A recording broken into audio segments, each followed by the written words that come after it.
మధుర భక్తి. మధుర భక్తి భగవంతుడు భక్తులకు దాసుడు. ఆయన చేరుకోవటానికి నిర్దేశించిన మార్గాలే మధుర భక్తిని అత్యున్నతమైనదిగా భావిస్తాడు. తనకు తానుగా ఓ ప్రేయసిగా, భగవంతుడిని ప్రియుడిగా, దానిని భగవంతుడి ప్రియునిగా భావించి ఆరాధించటమే ఈ మార్గ విశిష్ట. సాధారణంగా భక్తిలో సత్య, వాత్సల్య, దాస్య, మధుర, శాంత మార్గాలు ఉంటాయి. అయితే మధుర భక్తిలో భక్తుడు భగవంతుడి పట్ల ఒక అనిర్వచమైన గాఢమైన అనురాగం పెంచుకుంటాడు. ఇక్కడ పరమాత్ముడు, పురుషుడు, మిగిలిన సృష్టి అంతా స్త్రీ రూపమే అని అంతరార్థం దాగి ఉంది. లౌకికమైన శృంగారానికి, అలౌకికమైన మధుర భక్తికి ఆకాశానికి భూమికి ఉన్నంత వ్యత్యాసం ఉంది. అందులో శారీరక వాంఛలకు తావు లేదు. ఆత్మ పరమాత్మలో లీనం కావాలన్న తపన మాత్రమే ఉంది.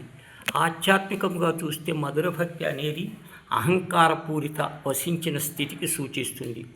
భక్తుడు తన ఇంద్రియాలను, మనస్సును, బుద్ధిని భగవంతుడి పాదాల చెంత సమర్పించి శరణాగతులు కావాలి. అప్పుడు నేను అనే భావం నశిస్తుంది.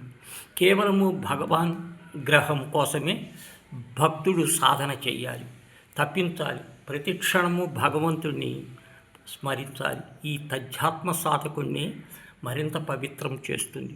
చివరికి భగవంతుడు వేరు కాదని అద్వైత స్థితికి చేరుతుంది. నీటి బిందువుల సముద్రంలో అవుతుంది. ఒక సాధువు చేతిలో అందమైన కృష్ణుడు అతని నుంచి బొమ్మను తీసుకుంది. సంజీవమూర్తిగా భావించి బొమ్మతోనే అలంకరించి ఒక అమ్మాయిని వీధిలో వెళ్ళాటం చూసింది. మరి నా భర్త ఎక్కడ అని అమ్మాయి భర్త అని చెప్పింది ఆమె.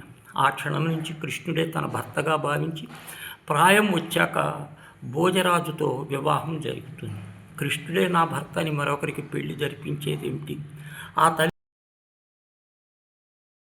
అలబాడటం, భక్తి పారవస్యం, నృత్యం చేయటం అత్తగారింటి వారికి వచ్చేది కాదు. కొన్నాళ్ళు అనారోగ్యంతో భర్త మరణించాడు. నిత్యము కృష్ణుడి ధ్యానంలో ఉంటూ అత్తవారింటికి పెట్టిన అష్టకష్టాలు ఓర్చుకుంది. తీర్థయాత్రలను బయలుదేరి చివరికి కృష్ణుడు పాడిన బృందావనానికి చేరుకుంటుంది.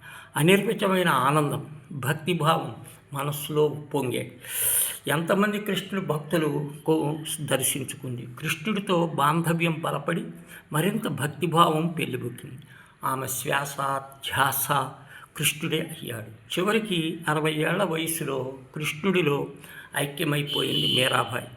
ఆధ్యాత్మిక ప్రపంచంలో మధుర భక్తికి పర్యాయ పదంగా మారింది ఆమె పేరు.